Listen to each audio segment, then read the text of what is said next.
Bismillahirrahmanirrahim. Assalamualaikum warahmatullahi wabarakatuh. Alhamdulillah wassalatu wassalamu ala rasulillah. Kembali lagi di channel Ayah Jun.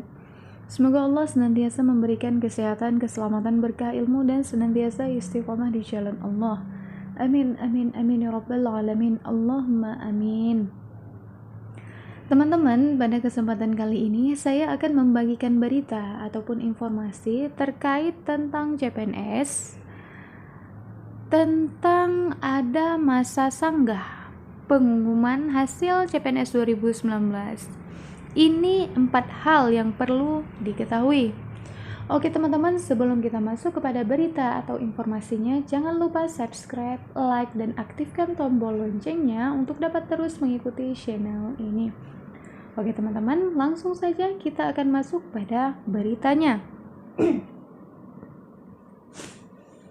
Berita ini dikutip dari kompas.com. Panitia Seleksi Nasional Panselnas Rekrutmen Calon Pegawai Negeri Sipil atau CPNS Formasi 2019 menyediakan masa sanggah pengumuman hasil. Pada rekrutmen CPNS sebelumnya tidak ada masa sanggah atau pengumuman hasil akhir CPNS. PLT Kepala Biro Hubungan Masyarakat, Hukum, dan Kerjasama Badan Kepegawaian Negara atau BKN, Paryono mengatakan bagi peserta CPNS Formasi 2019 diberikan 2 masa sanggah. Nah, jadi Panselnas itu menyediakan masa sanggah di pengumuman akhir. Nah, jadi di tahun sebelumnya yaitu tahun 2018 ya teman-teman. Jadi pengumuman hasil akhir CPNS-nya tidak ada masa sanggah. Namun di tahun 2019 ini adanya masa sanggah. Jadi nanti ketika ada hasil, ketidakpuasan hasil itu kalau misalnya tidak sesuai dengan kita sendiri sudah mencari, namun hasilnya berbeda, namun kita bisa menyanggahnya ya sesuai dengan ketentuan. Oke. Pertama, saat pengumuman seleksi administrasi. Nah, jadi tahun 2019 ini masa sanggahnya ini ada 2. Yang pertama itu masa sanggahnya itu pada seleksi administrasi. Nah, pada saat seleksi administrasi itu diberikan masa sanggah. Nah, jadi masa sanggahnya ini, jadi kita boleh menyanggah apa kekurangan dari sesuatu yang kita upload ya, ke waktu pendaftaran kan kita upload.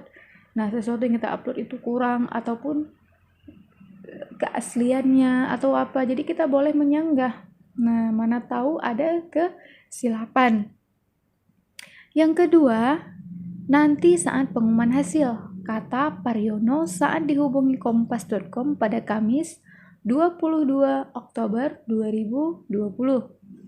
Nah, jadi seperti itu teman-teman ya. Nah, masa sanggah dapat digunakan untuk mengakomodasi pengaduan dari peserta terhadap hasil pengumuman yang disampaikan masing-masing instansi. Nah, jadi di sini akan ditampung ya semua pengaduan-pengaduan dari peserta terhadap hasil pengumuman. Mungkin ada yang tidak sesuai ya, ataupun tidak puas, ataupun tidak bisa menerima, ataupun tidak mendapatkan hasil yang tepat gitu. Nah, adapun pengumuman hasil CPNS dijadwalkan pada 30 Oktober 2020. Nah, teman-teman nggak lama lagi teman-teman, 1 minggu lagi terhitung dari hari ini ya, 23 Oktober 2020. Nah, jadi nggak lama lagi teman-teman, ini Jumat, berarti Jumat depan ya teman-teman, nggak lama lagi, jadi ditunggu, bersabar, semoga mendapatkan yang terbaik.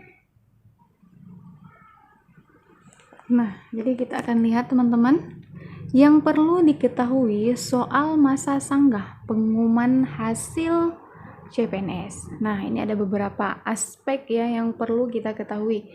Yang pertama, lama masa sanggah. Nah, ini yang pertama sekali harus kita ketahui ya teman-teman. Masa sanggah pengumuman hasil CPNS diberikan 3 hari. Yaitu 1 November sampai dengan 3 November 2020. Masa sanggah itu nanti setelah ada pengumuman. Masa sanggah 1 sampai dengan 3 November. Nah, jadi seperti itu teman-teman. Jadi, lamanya masa sanggah itu adalah 3 hari. Jadi, pengumumannya tanggal 30 Oktober 2020. Kemudian masa sanggahnya diikuti pada tanggal 1 sampai dengan 3 November 2020. Sementara saat ini tengah berlangsung rekonsiliasi integrasi hasil SKD dan SKB antara Panselnas dengan seluruh instansi pusat dan daerah. Setelah masa sanggah akan dilakukan pemberkasan dan usul penetapan nomor induk pegawai atau NIP hingga 30 November 2020. Menurut informasi resmi dari BKN, proses penetapan NIP tahun ini akan dilakukan secara digital melalui aplikasi Doku Digital. Nah, jadi seperti itu teman-teman. Jadi masa sanggahnya ini berlangsung selama 3 hari setelah pengumuman, kemudian diikuti dengan penetapan NIP-nya hingga 30 November 2020. Kemudian yang kedua, kita akan lihat peserta yang bisa melakukan sanggahan. Nah, jadi siapa saja peserta yang bisa melakukan sanggahan? Nah, jadi yang bisa melakukan sanggahan adalah seluruh peserta CPNS yang dinyatakan lolos seleksi kompetensi dasar dan telah mengikuti seleksi kompetensi bidang diperbolehkan melakukan penyanggahan hasil. Nah, jadi ini seluruh peserta yang udah ikut tes teman-teman ya, baik itu tes SKD maupun SKB. Jadi peserta itulah yang boleh melakukan penyanggahan hasil. Nah, iya, yang bisa melakukan penyanggahan seluruh peserta yang kemarin ikut SKB, kata Paryono. Ini ungkapan dari Paryono ya teman-teman. Nah, diketahui sebanyak 297.942 peserta terdiri dari 46.631 peserta instansi pusat dan 253.311 peserta instansi daerah telah melaksanakan SKB dengan metode CAT BKN pada 1 September sampai dengan 12 Oktober 2020. Nah, yang ketiga, ketentuan dan kriteria. Nah, jadi ini ada ketentuannya teman-teman, dan juga ada kriterianya. Nah, kita akan lihat apa saja. Unsur yang dapat disanggah oleh peserta CPNS meliputi hal-hal yang berdampak pada perubahan hasil seleksi. Contohnya, peserta yang mengikuti SKD dan SKB sudah dapat mengetahui nilainya dan lawan-lawannya. Jika terdapat kejanggalan, maka peserta dapat melakukan sanggahan. Misal, menurut hitung-hitungan peserta bahwa nilainya masuk dalam ranking yang diterima sesuai dengan formasi, tetapi ternyata tidak. Nah, teman-teman, jadi kan CPNS ini sudah transparan ya, teman-teman. Jadi kita udah mengetahui nilai yang kita dapat itu berapa, kemudian saingan kita itu berapa. Jadi setelah kita mencari nilai integrasinya sendiri SKD dan SKB, maka kita yang lolos. Namun dinyatakan oleh di pengumuman kita itu tidak lolos, maka itu boleh kita melakukan sanggahan ya. Ya, jadi ini sanggahan yang berdampak pada perubahan hasil seleksi. Nah, sekarang peserta tes kan sudah tahu nilainya SKD dan SKB, baik dirinya maupun lawan-lawannya, terutama yang tidak pakai tes SKB tambahnya. Nah, jadi seperti itu teman-teman. Jadi kita ini transparan teman-teman. Jadi terbuka ya. Jadi nggak ada yang ditutup-tutupi seperti itu. Nah, yang keempat itu portal SSCASN. Nah, jadi Paryono mengatakan sanggahan ditujukan kepada instansi yang dilamar dan disampaikan melalui fitur yang tersedia pada website SSCASN. Mekanisme pelaporan akan tersedia dan dapat diakses peserta setelah pengumuman. Portal SSCASN ini juga dapat digunakan saat pendaftaran peserta CPNS. Nah, jadi teman-teman nanti setelah pengumuman ini portal SSCASN ini dibuka kembali ya. Jadi ini untuk saat ini masih ditutup. Jadi setelah pengumuman nanti akan dibuka kembali untuk proses sanggahan. Sementara itu, Panselnas menjadwalkan TMT atau terhitung mulai tanggal CPNS 2019 direncanakan akan ditetapkan per 1 Desember 2020.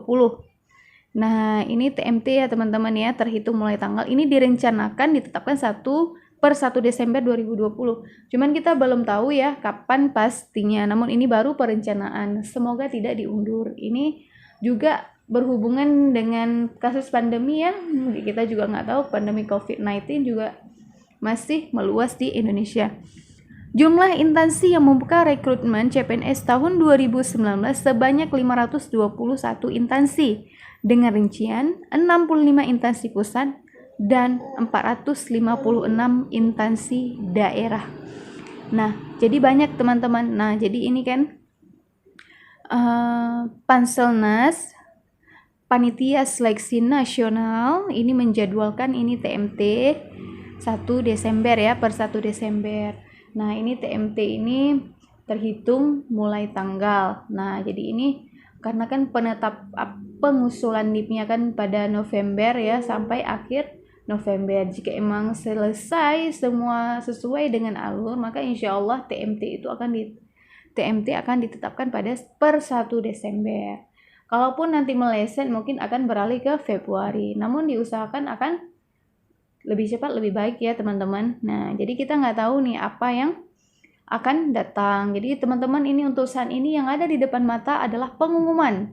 Nah, jadi teman-teman ini silakan menantikan pengumuman ya, seminggu lagi, tidak lama lagi ya.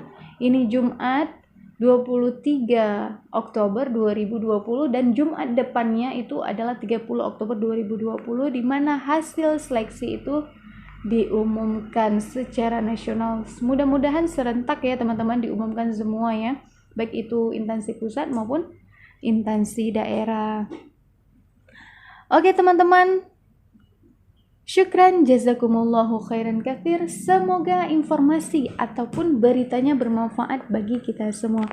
Apabila ada kesalahan dalam penyampaian informasi, itu semata-mata datangnya dari kebodohan saya, dan apabila ada kesalahan ataupun apabila ada kebenaran itu semata-mata datangnya dari saya.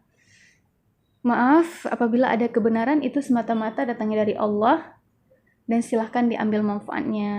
Oke teman-teman, saya ngigau ya sedikit ya, ngaur sedikit ngomongnya pada penutupan. Oke, itu maklum saya ada sesuatu dan lain hal. Oke teman-teman, saya akhiri wabillahi taufiq wal hidayah. Wassalamualaikum warahmatullahi wabarakatuh.